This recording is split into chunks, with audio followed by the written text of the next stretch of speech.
স্বামীর বাড়ির ভাত খেতে হলে স্বামীর খোঁটা সহ্য করতে হয়, স্বামীর মায়ের খোঁটা সহ্য করতে হয়, স্বামীর বাবার ডিসরেসপেক্ট সহ্য করতে হয়, স্বামীর বোনের খোঁটা খেতে হয়, অনেক অসম্মান হজম করতে হয়, স্বামীর গালি হজম করতে হয়।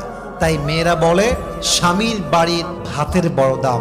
আমি কথা বলবো, কথা সত্য, তবে একটা কথা অ্যাড করতে হবে।